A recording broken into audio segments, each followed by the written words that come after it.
Paz do Senhor, meus queridos irmãos, mais uma vez estamos aqui com a nossa escola bíblica dominical disponibilizada no site da nossa igreja e no nosso canal do YouTube. Como temos essa restrição e esse problema de saúde em nosso Brasil, estamos todos semanalmente disponibilizando as nossas mensagens via o WhatsApp, via o link no YouTube, Facebook da nossa igreja e no nosso site. Antes de começarmos a entrarmos nessa lição, eu quero te pedir que você se inscreva no seu canal, que você compartilhe o vídeo, que você dê um like, ajude a divulgar para que essa lição possa alcançar mais e mais pessoas no nosso Brasil. Hoje, a lição de número 2 que nós estudaremos, de 12 de abril de 2020, segue com o seguinte tema: como viver os propósitos de Deus em tempos de calamidade. Um tema que faz bastante referência ao que nós estamos vivendo, né, e que nos dá uma direção boa e que podemos aí ser abençoados por Deus com a sua palavra. O texto áureo que nós vamos usar durante a lição é o Gênesis capítulo 12. E o texto áureo se encontra em Gênesis 12, 3, que diz: abençoarei os que te abençoarem e amaldiçoarei os que te amaldiçoarem. E por meio de você, todos os povos da terra serão abençoados. Verdade central: reconhecendo que os personagens usados por Deus em Gênesis eram homens normais, falíveis e mortais, às vezes nos espantamos com o fato de fazerem parte de tão grande projeto divino. O que nós devemos entender e que vamos aprender nessa lição hoje é que os servos de Deus, por mais independente das obras grandiosas que realizarem, que a Bíblia nos mostra e o relato bíblico nos afirma, é que eles eram homens normais, né? E nós temos que ter essa convicção de que os personagens bíblicos estão ao nosso alcance, a vida deles está ao nosso alcance, né? Nós somos também participantes desse grande projeto divino, assim como foi com Davi, assim como foi com Abraão, assim como foi com Isaac, Jacó e tantos outros personagens bíblicos, né? Eles são como nós, falíveis, muitas vezes imaturos, muitas vezes e a maioria das vezes que erraram bastante, né? Então eles estão ao nosso alcance, a sua realidade. 3 objetivos alcançaremos essa lição. O primeiro é que Deus não deixa de ser Deus quando duvidamos dele. O fato da divindade, o fato da soberania de Deus ser soberano, não quer dizer de eu estar conformado, acreditando ou não nisso. Ele permanece soberano e ele permanece sendo Deus mesmo quando eu duvido dele. 2. Quando oramos, podemos contemplar Deus agindo bem perto de nós. A oração faz com que nós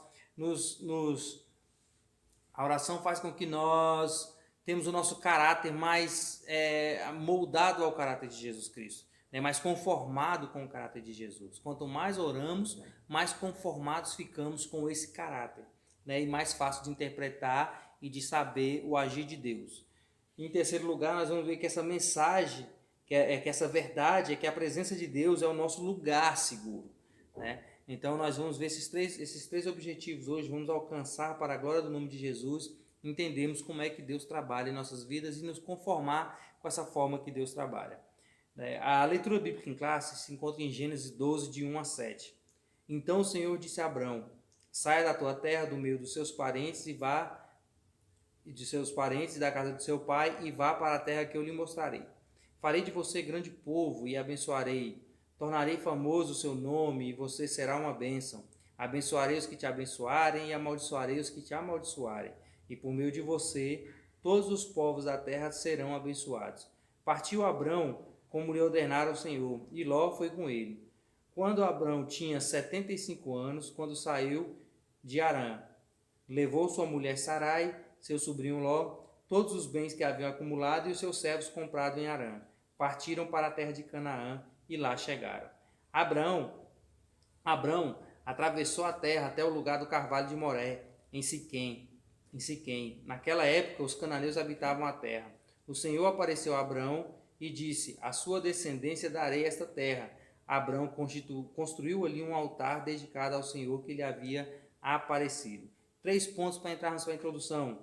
Em primeiro lugar, a ordem de Deus. No verso 1, disse: e vá para a terra que eu lhe mostrarei. A ordem de Deus, vá, essa ordenança, né, precisa, a ordem divina faz com que Abraão se sinta impulsionado a cumprir esse id que ele mandou, né? E não só Deus mandou ele ir, mas só que também falou, e na medida que você vai, é à medida que eu lhe mostrarei esse caminho. Então nós temos que ter essa confiança em Deus, em pisar sabendo que não tem chão e que Deus colocará lá. Essa é a confiança que nós devemos ter em Deus. E em segundo lugar, é que no verso 5 fala que partiram para a terra de Canaã e lá chegaram. A ordem de Deus, vá e lhe mostrarei o caminho, também significa chegada.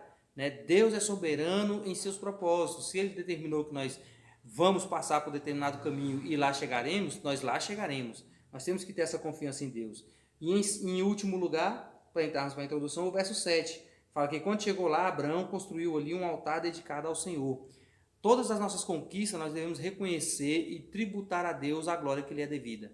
Devemos saber que quando Deus nos envia, quando Deus nos garante esse caminho, chegando lá, saberemos que a obra foi feita por Deus e para Deus.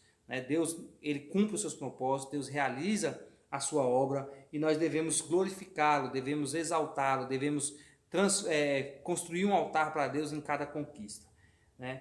A introdução diz assim: a queda do homem é uma das verdades mais claras e tristes no livro do Gênesis. É impossível um coração piedoso não se entristecer após observar a entrada do pecado em um lugar tão perfeito, belo e santo. O livro de Gênesis não é somente um livro de criação e degeneração, mas também é a porção bíblica que apresenta o início do trabalho de Deus para a regeneração da humanidade.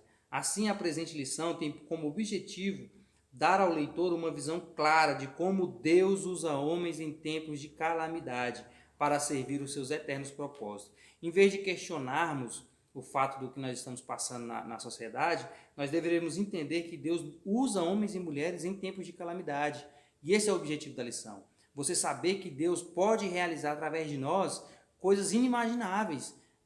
Tem amigos meus de outras igrejas, projetos sociais aí, que eles estão usando esse momento de dificuldade para apoiar os perseguidos, para apoiar os favelados, para apoiar os moradores em situação de ruas. Então, é um momento que Deus nos dá essa oportunidade. Então, em vez de questionarmos o porquê de determinada coisa, deveríamos abraçar a oportunidade que Deus tem nos dado de fazer algo além daquilo que estamos acostumados a fazer. E é o tópico 1 que nos diz como: nossas falhas não impedem Deus de nos usar. Abraão não foi perfeito. Ele expôs a sua mulher ao contato de outros homens para preservar a sua própria vida. Também atropelou o tempo da promessa, se deitando com a serva de sua mulher, tentando assim ajudar a Deus. Isaac repetiu os erros de seu pai, como de expor sua mulher ao contato de outros homens. E não foi um pai que conseguiu gerir bem os relacionamentos em sua casa. Jacó mentiu e enganou, e como seu pai, não foi um pai que conseguiu conduzir os seus filhos em um relacionamento bom e harmonioso. Isso aqui é interessante, esse 1.1 da nossa lição, que mostra que as experiências formativas na vida das nossas crianças, elas têm, e as nossas atitudes na nossa vida privada, na nossa vida espiritual, tem um impacto muito grande sobre a vida dos filhos. Você vê que o erro de Abraão foi cometido por Isaac, e você vai ver que os erros de Isaac foi cometido por Jacó de formas muito maiores na vida dos seus filhos. Então nós temos que tomar esse cuidado, que as crianças principalmente, elas são um receptor ativo das atitudes que nós praticamos no nosso dia a dia. Então ela vai refletir aquilo que você passa para ela. Se você é um crente no Senhor Jesus Cristo, como que você tem passado essa experiência espiritual? Como que você tem passado o apreço à lei de Deus aos seus filhos? Se você é uma pessoa que gosta de ler a Bíblia, provavelmente o seu filho, se ele se sentir motivado, instruído a ler a Bíblia, a buscar a Deus, a orar, ele vai ser uma pessoa que ora e que lê a Bíblia. Será que seus filhos são expostos na sua casa às orações que você faz com a sua esposa? Será que seus filhos veem você orando com a sua esposa? Que vê você se reunindo para ler a palavra de Deus? Que vê essa participação, que vê essa influência do Evangelho na tua casa? Então nós temos que entender que essas experiências elas são transmitidas para as pessoas que ao nosso redor, principalmente para as crianças, que recebem bem e guardam isso. Então nós temos que tomar esse cuidado, sabermos que elas são receptores ativos de como nós nos portamos. 1.2, as consequências vieram. As consequências dos erros vieram em forma de colheita de seus frutos, mesmo eles permanecendo dentro do projeto do Senhor. ainda que eles não sejam excluídos totalmente do projeto divino para a sua vida, colherão os pesados frutos de seu pecado. As feridas na esposa e o casamento com rachaduras acompanharam Abraão. Jacó precisou sair às pressas da casa de seus pais, enfrentar uma longa jornada apenas com um cajado na mão e ser enganado na casa de seu tio depois de 7 anos de trabalho. Cada um colhe de acordo com o que plantou. Então nós temos que entender, né, que, em primeiro lugar, o fato deles errarem, Deus não exclui eles do projeto. Deus não tira, se Deus for tirar nós por motivos de erros particulares nossos, ninguém caberia dentro dos projetos de Deus. Né? Então Deus não tira, mas nós devemos entender que nós colheremos os frutos disso. Né? O fato da misericórdia de Deus nos alcançar e nos manter em sua presença, no seu propósito, não faz com que a realidade da colheita aconteça em nossas vidas. Né? 1.3. Deus trabalha na nossa regeneração. Ao olhar para os erros assim, podemos perguntar como Deus pôde usar tais homens. Pois nos esquecemos do fato de que eles não eram apenas instrumentos para a regeneração de outros, mas também alvos dela. Se Deus dependesse de encontrar pessoas plenamente perfeitas para cumprir os seus escopos, não haveria homens com a condição de serem ferramentas nas mãos do Senhor. O desejo de Deus é trabalhar em nós em todo o tempo, a seu tempo e não no nosso, trabalhando também através de nós. O fato de Deus nos usar para a transformação de outras pessoas, para a regeneração de outras pessoas, não quer dizer que nós sejamos perfeitos. Quer dizer que Deus também, nesse momento que nós trabalhamos servindo a igreja, Deus também tem trabalhado em nós. Deus usa homens que valorizam a oração. Abraão, Isaac e Jacó não desistiram de orar ao Senhor. A intercessão de Abraão por Sodoma, em Gênesis 18, mostra um coração fervoroso que se dispõe a se colocar diante de Deus por outro. Isto fala do amor pelo próximo em sua insistência diante do Senhor. A oração de Isaac por sua mulher nos remete ao intenso e auspicioso desejo de viver um milagre dentro da sua casa.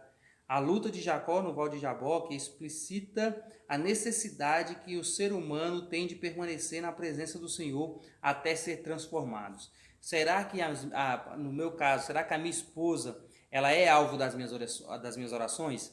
Será que o fato de eu querer a mudança na minha família faz com que eu ore muito por eles? Será que eu questiono muito a Deus o porquê de não realizar uma obra na minha família, nos meus entes queridos, mas será que eu tenho cooperado com isso, pedindo a Deus, apresentando a eles em oração? Então essa é a diferença desses 3 irmãos que nós estamos citando.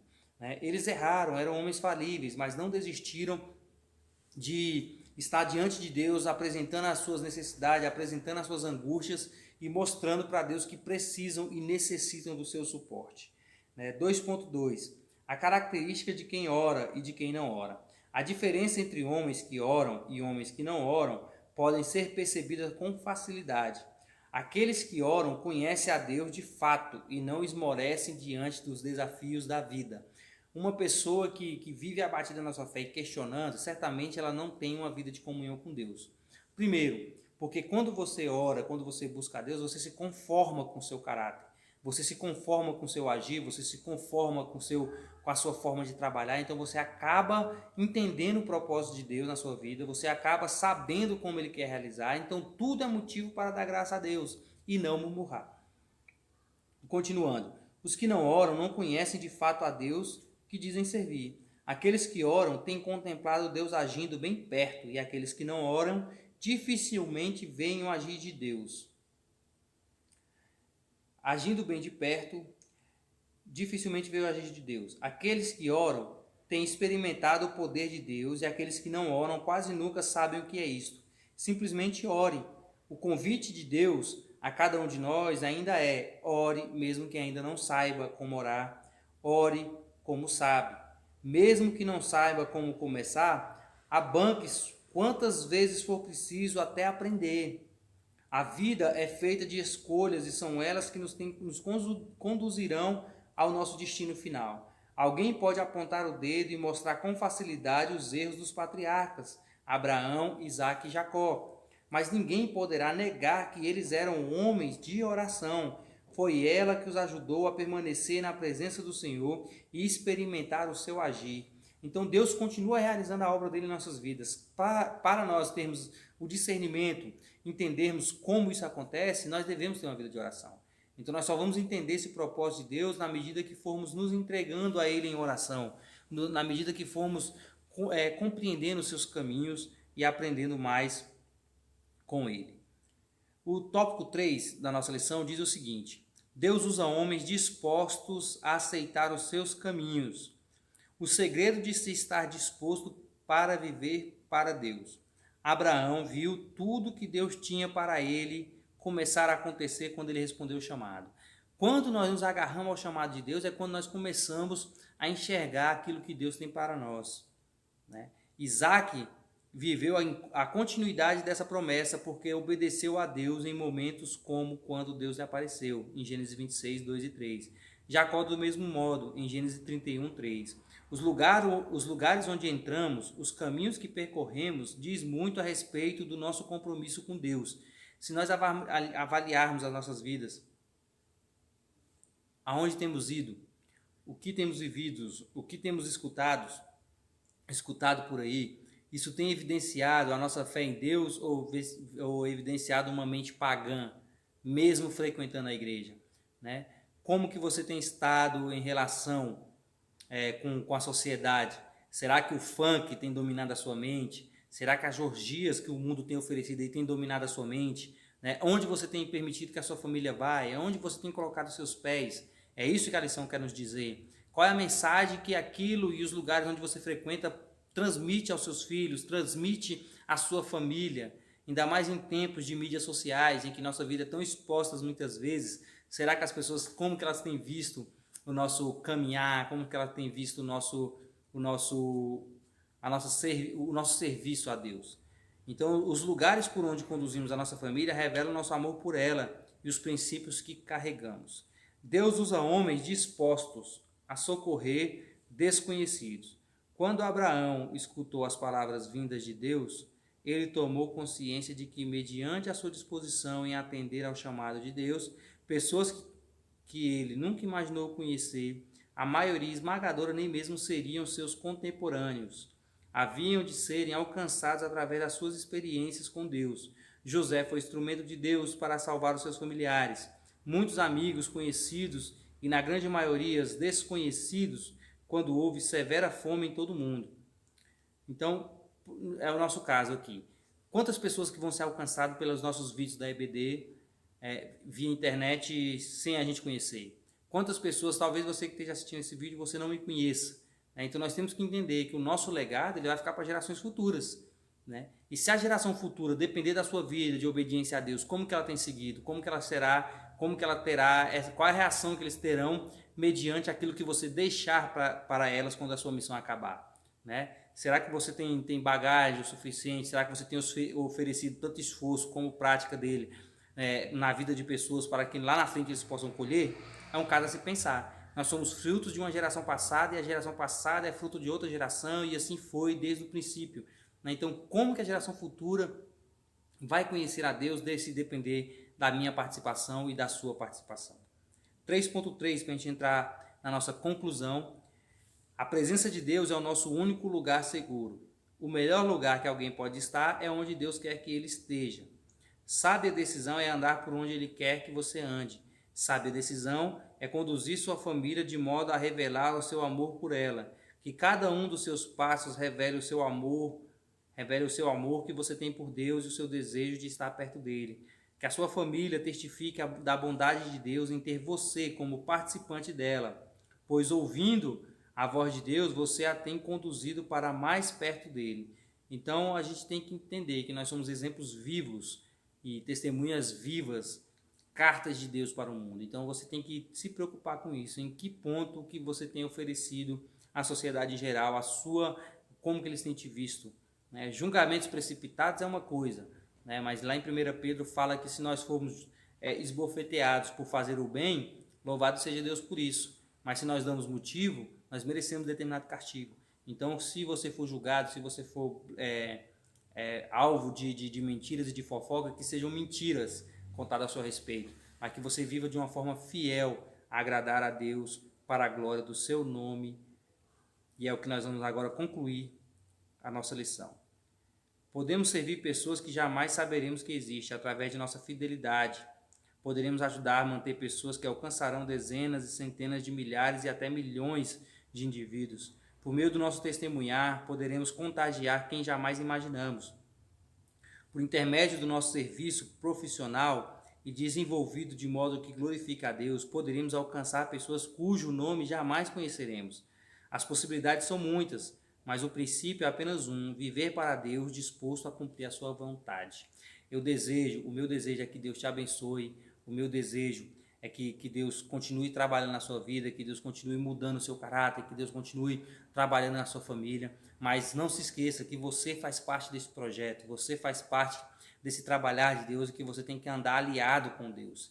Então, antes de você concluir esse vídeo e compartilhar, se inscreva no nosso canal, participe do nosso trabalho que tem feito nas redes sociais, divulgue, compartilhe, ganhe mais um para Jesus. Não seja um crente que foi educado somente a frequentar a igreja. Saiba que a nossa fé, ela é ativa, seja na igreja, seja na nossa casa, seja em qualquer lugar que estamos. Infelizmente não podemos nos reunir por um breve tempo, mas isso não abalará a nossa fé, isso não enfraquecerá a nossa fé, porque Deus a quem servimos no nosso interior e não em determinado local. Amém? Que Deus abençoe a você, que Deus abençoe a sua família, em nome de Jesus. Amém.